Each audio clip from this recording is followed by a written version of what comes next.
vision has 3 stages. I first learned this probably, 30 years ago from Bill Gothard.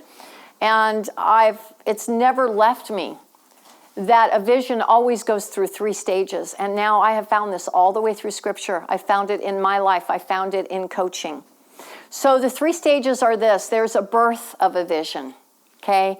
This is exciting. This is honeymoon stage. This is, roses and pink puffy clouds, whatever. Okay? This is so exciting. The vision is big and it gives you goosebumps and it's tingly and it's wonderful and it's so exciting and you love to share it and you love to talk about it and people love to join alongside of you and it's just a really fun part of the vision.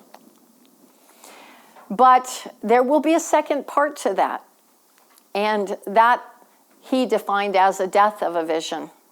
You're going to face some challenges that make you wonder if that's even possible. And maybe you imagined it, and maybe you're living in la la land.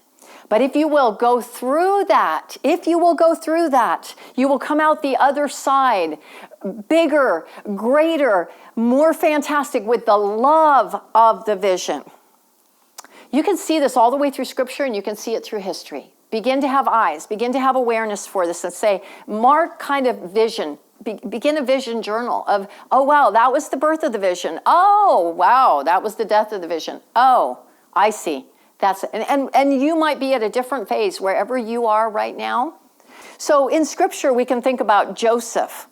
He was given a vision by God. He had a dream, and he saw the wheat, bowing down, and he really got an idea that God was going to raise him up, and he was going to be a great leader, and all of this vision happened. But the death of the vision happened when he was maybe not so wise to, and this is wisdom, who you share the vision with in the early stages. Because he chose to share it with his brothers who maybe had some sibling rivalry going along. Maybe he shared the vision before it was strong enough in him. Maybe it was still open for people to talk you out of it or criticize, or maybe it was shared with the wrong people who might be jealous. But he shared it with the wrong people, and it led to jealousy that had him thrown in a pit and sold as a slave. And even when he seemed to be working his way out, I'm sure that was a death of vision, sitting down there all chained up in the thing and being sold as a slave. But he kept his eyes on God. And, he got hired by Potiphar and was working his way up. And, okay, this is how God's going to raise me up. I'm working for a king. I'm being equipped. I'm gonna make my way here. Or working for a leader. But it didn't work out so good when the wife had a thing for him and tried to make a move on him. And he tried to be in integrity. And, you know the story. He left his coat behind. And here we go, now angry husband, and now we got another death of the vision. Here we find ourselves in prison again, and you wonder if this vision's ever going to happen.